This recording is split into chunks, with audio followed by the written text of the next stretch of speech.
En fait, j'avais proposé deux titres pour mon intervention à Estelle Brosset.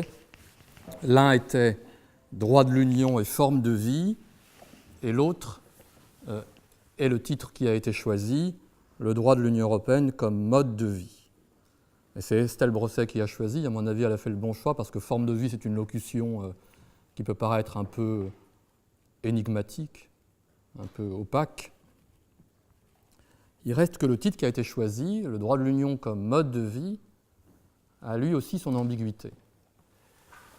Car ce titre pourrait laisser penser que je vais vous entretenir de ma vie avec le droit de l'Union. C'est-à-dire plus généralement de la vie que l'on mène lorsqu'une des composantes, disons, essentielles de cette vie, c'est l'étude, c'est l'enseignement du droit de l'Union européenne. Et la question que l'on pourrait se poser, en fait que je me pose, que j'aimerais bien vous poser, c'est qu'est-ce que c'est que ce droit, ce corps de règles juridiques, de textes, de cas, ce style de pensée, qu'est-ce que ce droit-là fait aux individus qui s'y consacrent? Comment cela affecte-t-il leur pratique professionnelle, leurs relations sociales? Comment cela affecte-t-il même, disons, leur régime psychique, même leur régime affectif, leur comportement, leurs sentiments, leurs croyances? Au fond, on pourrait comprendre le titre comme ça, le droit de l'Union européenne comme mode de vie. Et nous sommes assez démunis pour répondre à ces questions. Il y a cependant des études récentes qui se donnent comme des études socio-historiques, qui donnent quelques indications. Et ces études, comme celle d'Antoine Vaucher, je sais que vous l'avez reçue ici à Aix récemment, dans ce cadre-là, les études comme celle d'Antoine Vaucher montrent que le droit communautaire, le droit européen, ce n'est pas simplement un corps de doctrine, c'est un ensemble de pratiques sociales qui a consisté, à un moment très précis de l'histoire de l'intégration européenne, à déplacer sur le terrain du droit les débats politiques, les luttes sociales qui ont accompagné le développement du processus d'intégration. Et ce déplacement-là fut le fait d'un groupe de juristes que Antoine Vaucher appelle des intermédiaires, un groupe de juristes qui utilisèrent l'instrument apparemment neutre du droit pour développer un programme pour l'Europe, ce qu'il appelle un programme pour l'Europe, pour s'évertuer à convertir l'ensemble des acteurs politiques, juridiques, à la cause de l'intégration. En somme, c'est le droit européen comme, si vous voulez, mode de vie engagé. Et la question se pose encore aujourd'hui. La crise multiple de l'Union européenne, à mon sens, éprouve cet engagement.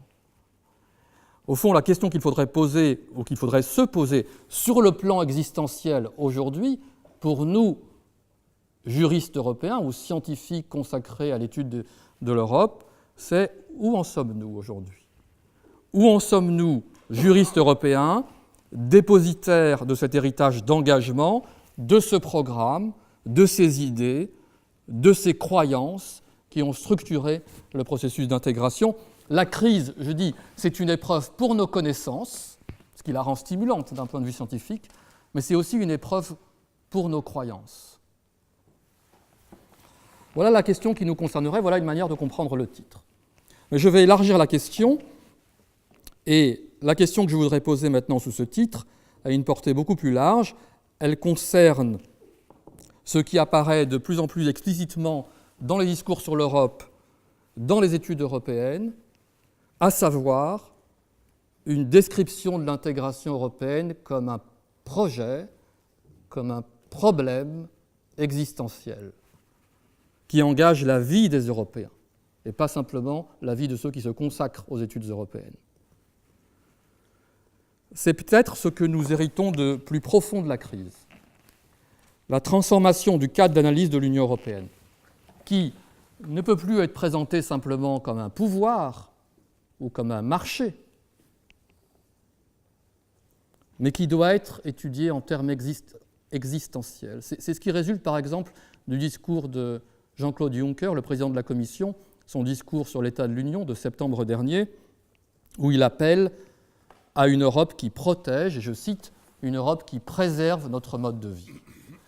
Et il dit, je cite, « Je suis convaincu que le mode de vie européen est une chose qui vaut la peine d'être préservée. J'ai l'impression que beaucoup ont oublié ce que cela signifie d'être européen, ce que cela signifie de faire partie de cette union d'Européens.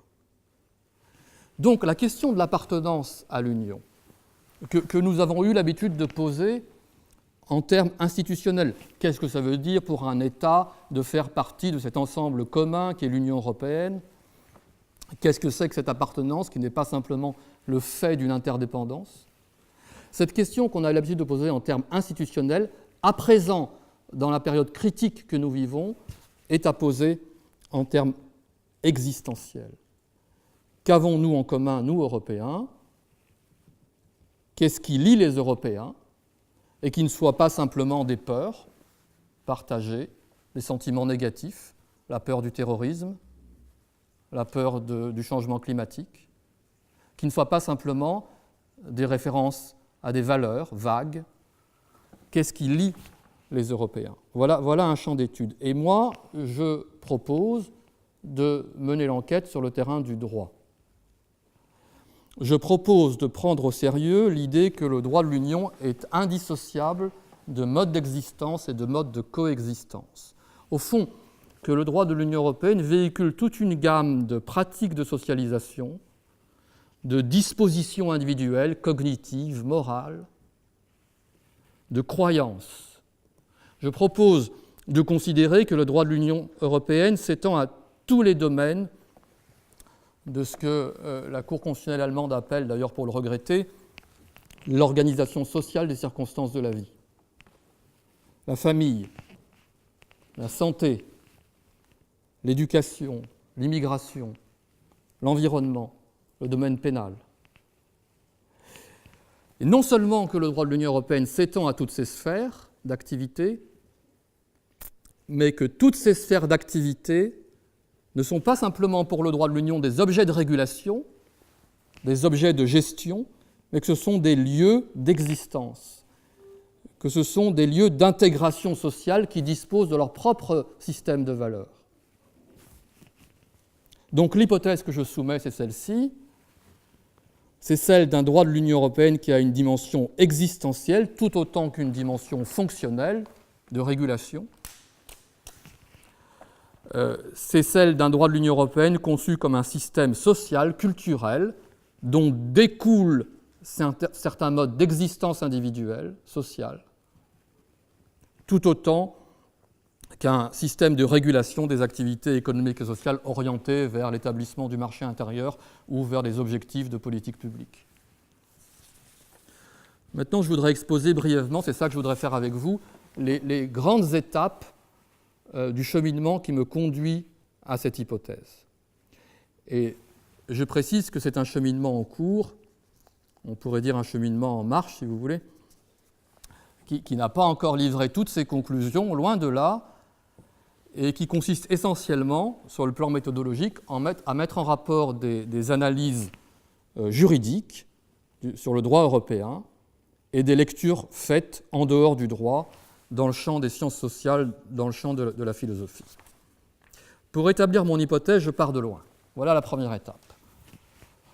Je pars dans sa plus pure expression, disons, de la contradiction inhérente à la construction européenne, où il s'agit d'un côté de transformer profondément les structures économiques, sociales, juridiques des États membres, les structures de marché, les systèmes de protection sociale, de redistribution, les systèmes de droit,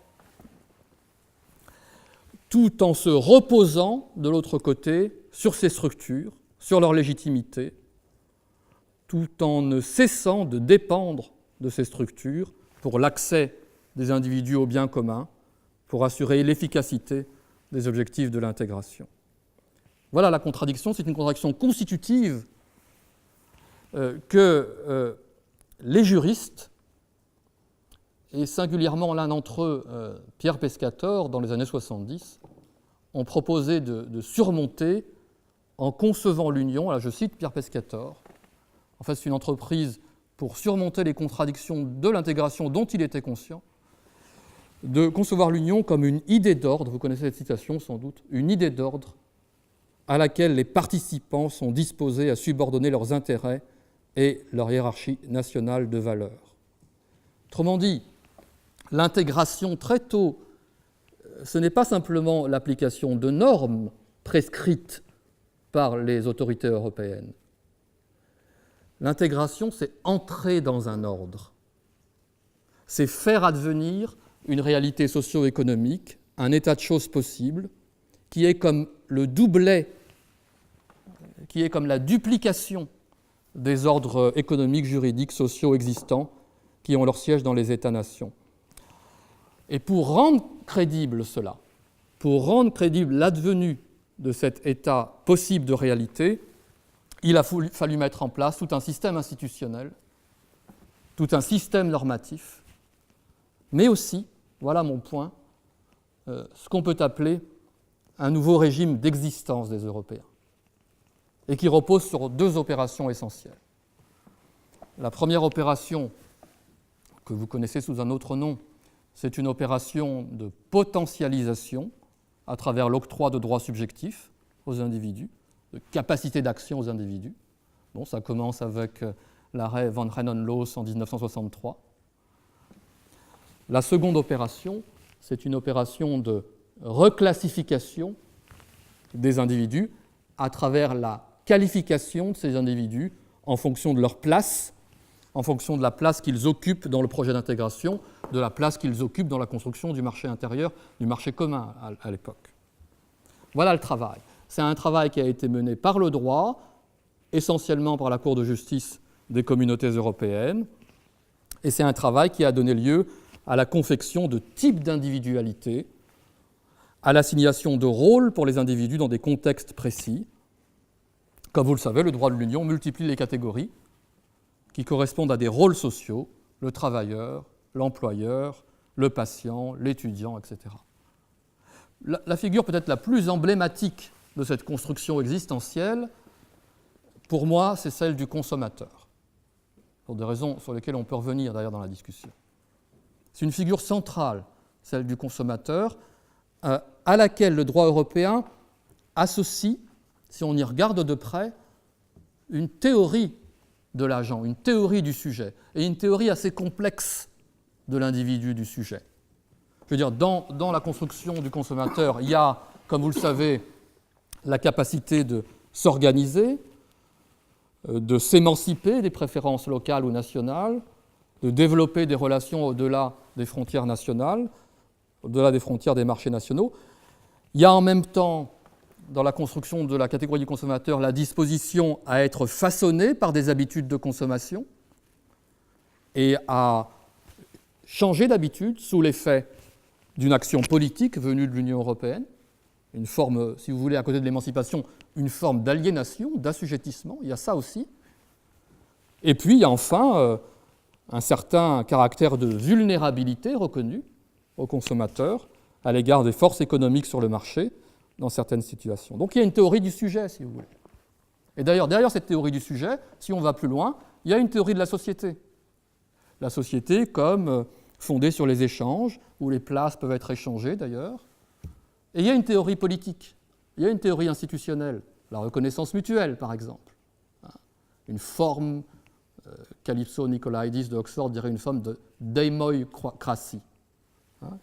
Il y a une théorie politique des rapports entre les États. Donc si l'on mène ce travail sur les catégories créées par le droit de l'Union, et si l'on met en lumière l'ensemble des régimes d'individualité inscrits dans le droit européen, on dispose, à mon avis, d'une véritable construction existentielle. Le problème, deuxième étape de mon cheminement, si vous voulez, le problème, c'est que cette construction, elle se heurte à deux difficultés. La première difficulté, c'est qu'elle est hautement sélective, c'est-à-dire qu'elle laisse dans l'ombre toute une part de la réalité vécue par les Européens. Il faudrait faire le point sur tout ce qui est occulté par la construction juridique européenne, tout ce que le droit de l'Union européenne refuse de prendre en compte sur le plan existentiel, alors que l'Union européenne développe des politiques dans ces domaines. Par exemple, le cas des populations soumises aux politiques d'austérité. Il n'y a pas de catégorie de sujets qui correspondent à ça, et il y a des politiques européennes. Par exemple, évidemment, on pense au cas des migrants ou des demandeurs d'asile. Première difficulté. Surtout, cette construction, elle crée ce que Marcel Gauchet, dans son dernier livre, Le Nouveau Monde, appelle une société des individus. Ça a été beaucoup souligné par les études critiques du droit européen. Elle fonctionne précisément pour favoriser l'émancipation des individus des frontières nationales. Elle fonctionne sur la logique de la désappartenance, de la déliaison, de la fragmentation. Et ceci, ça peut entraîner toute une série de pathologies sociales, des comportements opportunistes, une forme extrême d'individualisme, des abus, qui finissent par miner le processus d'intégration, qui finissent par miner, si vous voulez, l'éthique de l'intégration. C'est ce que Gauchet appelle dans son livre un individu extrasocial dans le social. C'est ça que crée aussi le droit européen. C'est-à-dire un individu déconnecté de la réalité sociale. Voilà la difficulté. Alors cette difficulté, elle n'est pas nouvelle. Hein. Elle a été pressentie très tôt par ceux qui s'intéressent au processus européen, dès le milieu des années 80, par des penseurs, des auteurs comme Joseph Weiler ou Jürgen Habermas. Cette difficulté a été identifiée. Et pour traiter cette difficulté, ces auteurs ont utilisé la pensée constitutionnelle. Au fond, pour moi, la tentative de penser l'intégration comme un processus constitutionnel, c'est d'abord, à mon avis, une réponse à cette difficulté. Cela repose sur l'idée que l'intégration centrée sur les droits individuels, sur la construction du marché, doit être enrichie par une intégration fondée sur les valeurs qui comporte une dimension sociale et même morale. Weiler y insiste beaucoup. Comme Habermas. Weiler écrit « The Constitution of Europe », Habermas écrit « La Constitution de l'Europe ». Cette tentative-là de penser l'intégration sur un mode constitutionnel, elle a eu deux prolongements. La première au plan politique, c'est en 2004 l'idée de rédiger un traité portant constitution pour l'Europe, qui, à mon avis, se présente comme une constitution sociale, justement, comme un acte d'organisation de la société européenne, fondée sur des valeurs. C'est un échec politique. L'autre traduction de cette idée, c'est, sur un plan, disons, casuistique, la jurisprudence de la Cour de justice dont je parle dans l'éditorial de la Common Market Law Review sur EU Law as a Way of Life. C'est-à-dire la jurisprudence de la Cour de justice qui a consisté à affranchir la citoyenneté européenne de ses attaches nationales, pour en faire un refuge pour les individus à la recherche de protection et qui ne trouvent pas cette protection auprès des États membres. Les Rothman, les Ruiz Zambrano, les Randon Marine, pour eux, qui sont dans des situations très particulières, comme le dit la Cour, pour eux, la Cour essaie de créer une forme d'appartenance européenne, qui est une forme d'appartenance transitoire, fictive, idéale, mais supranationale. Disons-le, cette construction héroïque est vouée à l'échec. Pour deux raisons. La première, c'est que cette construction de la Cour, elle dépend de la bonne volonté des autorités nationales, comme toujours, de prendre en charge ces individus, de leur permettre de mener une vie conforme aux valeurs européennes. Et il y a beaucoup de résistance, comme vous le savez, à l'application de cette jurisprudence. La deuxième, surtout, c'est que cette construction, elle est structurellement intenable. Si elle devait être généralisée, elle est structurellement intenable. Parce qu'elle suppose des conditions matérielles, l'existence d'infrastructures, de protection, de redistribution. Elle suppose des conditions sociales, l'existence de solidarité active sur le plan transnational. Elle suppose des conditions culturelles, symboliques, l'existence d'une identité collective européenne. Et toutes ces conditions font défaut. C'est ce que nous apprennent les études sociologiques ou anthropologiques sur l'Europe. Nous sommes donc ramenés à cette contradiction. Une vie sociale complète a besoin de repères, d'organisation et d'un imaginaire commun. L'Union européenne et son droit semblent incapables de fournir ces éléments faute de pouvoir s'appuyer sur une communauté politique naturelle. Donc la question est celle-ci, comment trouver ces repères? Comment trouver cet imaginaire pour l'Europe à défaut d'une communauté politique correspondante? Alors ce que je propose de dire, et c'est le point de départ de ma recherche, si vous voulez, du projet Folly, c'est que le droit européen, disons, s'il ne fournit pas un imaginaire social pour l'Europe, c'est-à-dire une compréhension globale qui rend possible une socialité européenne, il génère en tout cas un savoir local. C'est ça le point de départ. Alors ce concept de savoir local, je l'emprunte à l'anthropologue américain Clifford Geertz. Savoir local veut dire deux choses. Savoir local veut dire un point de vue localisé, situé sur un état du monde. Et en même temps, c'est un point de vue qui se dégage à partir de situations particulières, qui se dégage à partir de situations d'injustice locale auxquelles il faut répondre. Alors c'est ce que fait le droit européen. Il produit un savoir local. Comment fait-il? Pour produire ce savoir local, le droit européen, singulièrement la Cour de justice, doit être en mesure de remplir deux conditions. Premièrement, être capable de répondre aux problèmes existentiels en produisant des interprétations cohérentes qui structurent l'existence des individus. Deuxièmement, il faut que ces interprétations trouvent à se réaliser. Il faut que ce savoir juridique local se convertisse en pratique sociale, qu'il atteigne les consciences, ce qui suppose d'étudier le rôle du droit dans les médiations entre des interprétations et des pratiques. À quelles conditions le droit atteint les consciences? À quelles conditions les acteurs sont disposés à transformer leur vie à partir des dispositifs juridiques? Il y a deux conditions. Je m'en tiens ici à la première condition, pour être bref. Je m'en tiens au stade de la production de savoir local, formalisant des rapports sociaux dont dépendent des modes d'existence. J'en viens au cœur du sujet brièvement. À mon avis, les constructions sociales et existentielles du droit de l'Union européenne procèdent de la réponse que l'on donne à trois problèmes. Autrement dit, le droit européen comme mode de vie, c'est la réponse à trois problèmes distincts. Je les formule maladroitement. Premier problème. Comment donner aux individus la possibilité de multiplier les formes d'attachement en dehors des liens établis en référence à des appartenances nationales ou locales? Et comment le faire tout en évitant de les plonger dans une forme d'insécurité, d'instabilité sociale, psychologique? Autrement dit, comment produire une forme stable de l'individu européen dans des situations inconfortables d'attachements multiples et fragmentés? Premier problème existentiel. Deuxième problème.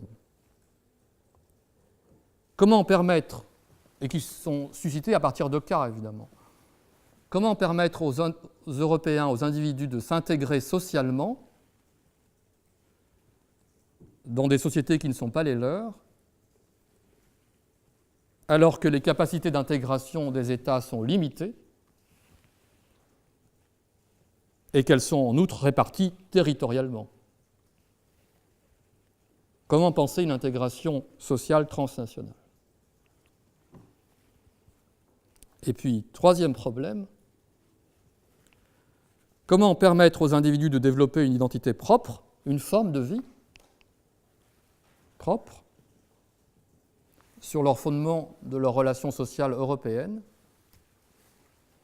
sans support d'une identité politique culturelle propre à l'Europe en tant que telle?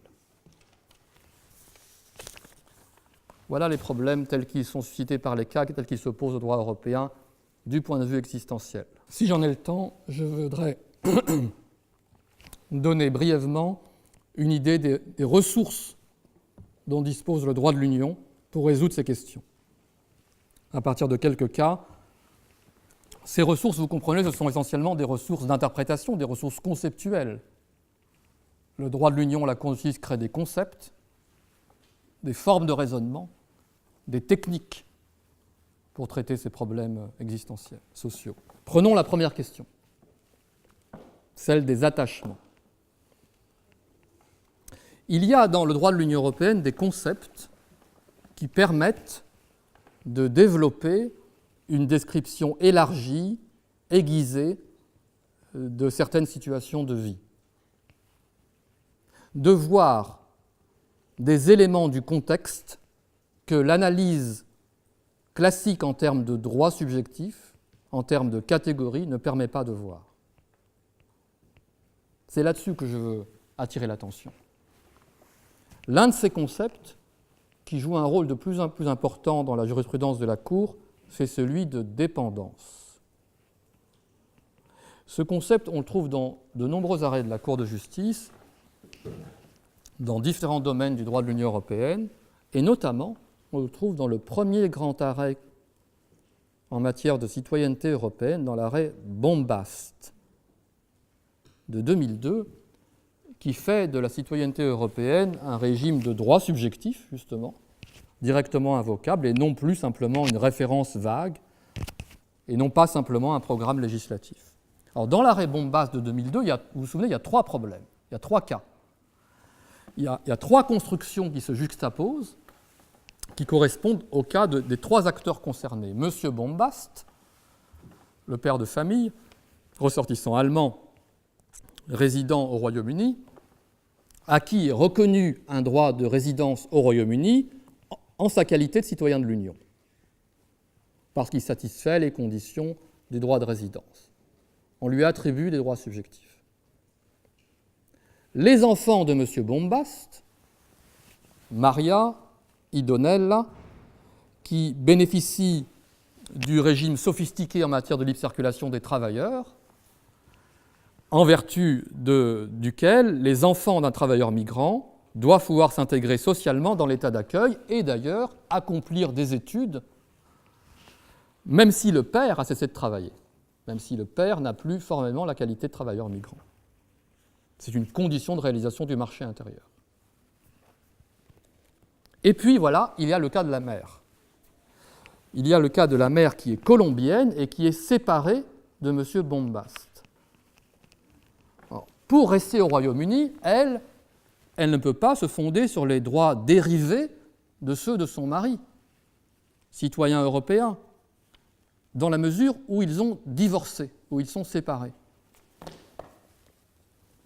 Ce que va faire la Cour de justice, c'est mettre en place un dispositif, une interprétation qui repose sur la notion de dépendance. Il y a, dit-elle, une relation de soins, de garde, de dépendance entre la mère et les enfants. La Cour de justice met en lumière une forme d'attachement, vous voyez, qui n'est ni purement fonctionnelle, qui n'est pas liée à la construction du marché intérieur, ni purement biologique. Ce n'est pas simplement la question d'une mère et de ses enfants, ce n'est pas le lien de parenté qui compte. Ce qui compte, c'est le lien interpersonnel spécifique à ce contexte qui se nourrit, dit la Cour, d'émotions, je n'invente rien ici, de sentiments, de soins. Et c'est aussi la façon dont ce lien personnel, familial, renforce l'intégration des enfants dans le système éducatif de l'état d'accueil. Donc, ce que fait émerger la jurisprudence de la Cour, c'est tout un réseau complexe de relations sociales que j'appelle des formes de vie, qui juxtaposent des liens personnels, des liens émotionnels, des liens familiaux, des liens sociaux, et qui va bien au-delà de l'analyse en termes de droit subjectif, et qui va bien au-delà de l'analyse en termes de droits dérivés des ressortissants de pays tiers. Alors ce concept de dépendance, vous le trouvez dans beaucoup d'arrêts, vous le trouvez encore à l'œuvre dans un arrêt récent du 10 mai dernier, 2017, l'arrêt Chavez et autres.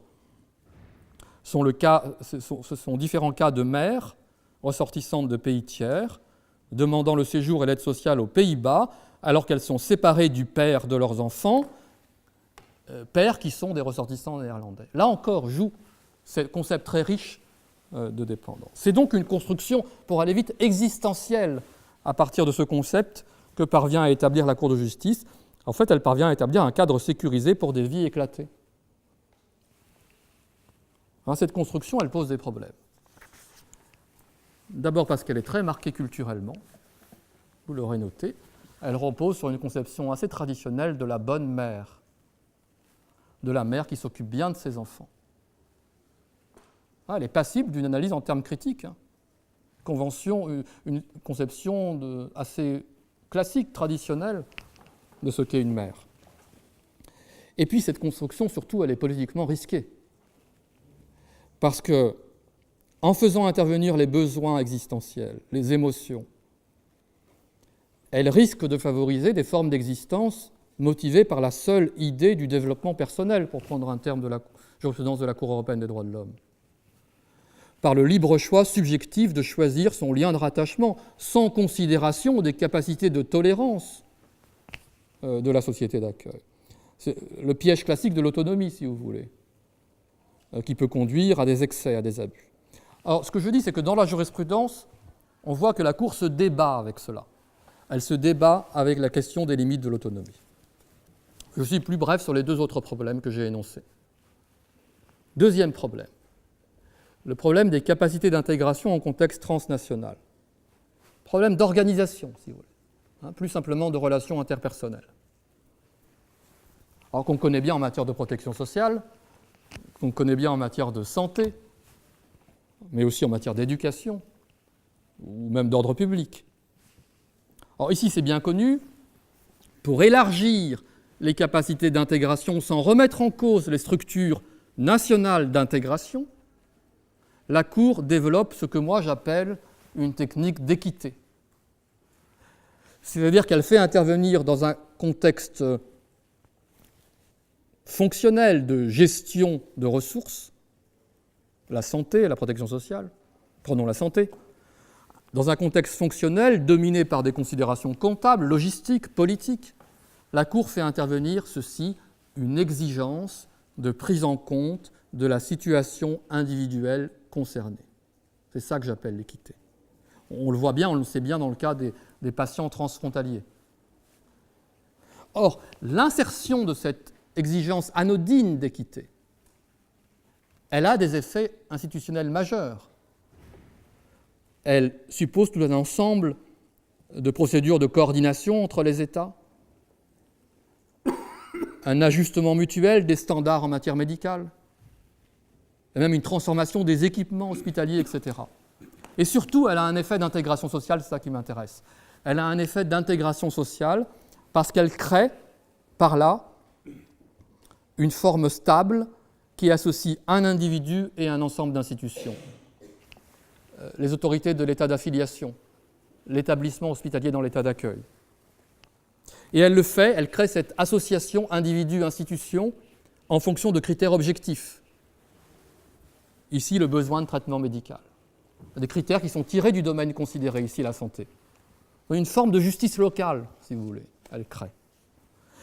Là encore, construction existentielle.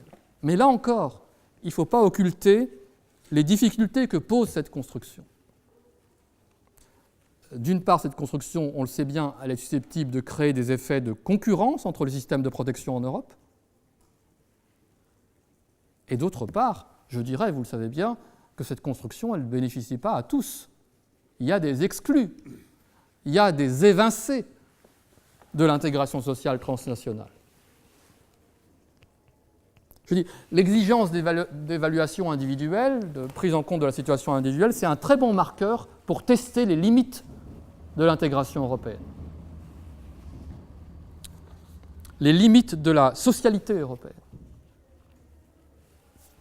La Cour refuse le droit de réclamer une évaluation individuelle de son cas à Madame Dano, considérée comme un touriste social dans l'Union européenne. Voilà un cas d'éviction, d'exclusion. La Cour refuse régulièrement le droit de réclamer une évaluation individuelle de son cas aux ressortissants de pays tiers, dont les situations peuvent être réglées sur la base de considérations systémiques, dit la Cour, relatives à la gestion des flux ou à la gestion des risques. On a atteint la limite de cette construction. Dernier problème, pour terminer, dernière partie de l'enquête, concerne tous les cas, pas les moins intéressants, qui posent des problèmes d'identité. Alors, cela concerne plus spécialement certaines catégories d'individus. Ceux auxquels les sociétés européennes accordent une attention particulière parce que ces individus mettent en cause le collectif, l'idée du vivre ensemble. Ce sont principalement les enfants, les déviants, les croyants.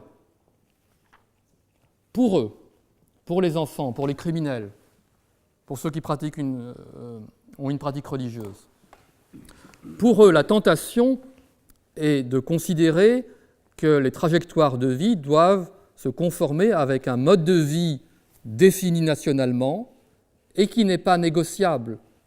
On entend ça beaucoup. Le mode de vie national n'est pas négociable et il s'applique surtout à ce genre de catégories qui provoquent des effets d'identification dans toute la population. Mais ça, du point de vue de l'Union européenne et du droit de l'Union européenne, c'est inacceptable de considérer qu'un mode de vie national est non négociable. En même temps, il n'est pas possible pour l'Union européenne, pour son droit, ni souhaitable de créer des statuts différenciés, idiosyncratiques, qui ignorent les considérations liées à la cohésion sociale. Et donc, que fait le droit européen ? Encore une fois, il élabore un montage existentiel, de mon point de vue. D'une part, je dirais comme ça, à partir de cas qu'il faudrait citer en détail, mais d'une part, ce qu'il fait, c'est de relativiser l'appartenance nationale en faisant de ce lien de rattachement, le lien de rattachement national, un lien parmi d'autres liens qui sont des liens familiaux, sociaux, professionnels. On le voit bien dans le cas des enfants déplacés. On le voit bien dans le cas des criminels sujets à un mandat d'arrêt européen. Pour eux, si vous voulez, la nation, du point de vue du droit de l'Union, est une appartenance sociale. La nation est une appartenance sociale et ce n'est pas une appartenance identitaire, politique, qui détermine toutes les autres relations sociales. Et en même temps, la Cour de justice, donc elle relativise le lien national, qui est un lien parmi d'autres, et en même temps, elle s'évertue à réaffirmer la nécessité d'une intégration symbolique et même morale dans un cadre partagé de valeurs qui propose des modèles de vie en commun. Vous voyez, ce double mouvement, je vais vous donner une illustration, ce double mouvement-là, on le voit bien à l'œuvre, par exemple, dans l'arrêt Sayn-Wittgenstein, en matière d'attribution des noms de famille. Que dit la Cour ? Elle dit, ce n'est pas simplement la référence à l'ordre public national qui va empêcher un citoyen européen de choisir son nom en fonction d'un système d'enregistrement d'un autre État membre. L'ordre public national, au fond, c'est trop abstrait, c'est trop institutionnel, c'est trop politique. En revanche, dit la Cour, on admettra que la République, comme valeur, pas comme régime politique, la République comme mode de vie égalitaire, la République comme moralité commune intériorisée par les individus, cela, ça justifie une dérogation au droit de choisir librement son nom. Voilà ce qu'on a. C'est une construction complexe. Alors, il me semble que c'est aussi ce qui se joue dans les arrêts récents en matière de port du voile islamique sur les lieux de travail. Vous savez, les arrêts du 14 mars 2017, les arrêts Ashbita et Bouniaoui, ce qu'on voit dans ces arrêts, on va sans doute en discuter, dans ces arrêts, pour moi, la Cour légitime la religion, mais pas comme croyance individuelle. Elle légitime la religion comme pratique sociale. De là, d'ailleurs, la possibilité d'une discrimination indirecte. Et en même temps, elle relativise cette pratique. Cette pratique, elle existe dans un cadre à côté d'autres formes de socialisation. Vous voyez, c'est le même mouvement, comme l'engagement professionnel. Et en outre, cette pratique, elle est susceptible de faire l'objet d'une politique cohérente de neutralité. Et là, la Cour renvoie, comme pour la République, elle renvoie à un choix de cohésion sociale. Donc, dans la religion, il n'y a ni déviance, ni un mode de vie non négociable. Le problème de cette construction, parce qu'elle en a un aussi, le problème de cette construction, c'est qui a le pouvoir de décider ce qu'est la cohésion sociale, ce que sont les valeurs partagées. Qui fixe les limites de ces pratiques? Dans les arrêts de 14 mars 2017, ce n'est pas très clair. Il semble que ce sont les employeurs qui ont ce pouvoir. Mais est-ce que derrière les employeurs, ce n'est pas l'État? Et pourquoi ce ne serait pas l'Union européenne qui validerait ces choix? Au fond, il y a un problème que les sociologues appellent un problème de domination. Voilà, je conclus. Et pour conclure, je dirais que l'approche du droit européen comme mode de vie permet de mettre en lumière tout un savoir sur la socialité européenne. Certes, comme je l'ai dit, il s'agit d'un savoir local, mais pas simplement local, il s'agit d'un savoir partiel. C'est un savoir qui ouvre à des questions en termes, comme je l'ai dit, d'exclusion sociale qui ne sont pas résolues, Dano et les autres, en termes de domination sociale. Mais cette approche, pour moi, elle a deux avantages. D'abord, elle permet de repousser l'idée très répandue que le droit européen, c'est un simple instrument de développement du marché ultra-concurrentiel qui se trouve entre les mains d'acteurs puissants. Non. Il y a dans le droit européen du collectif, de l'interaction, de la moralité même, de l'identité.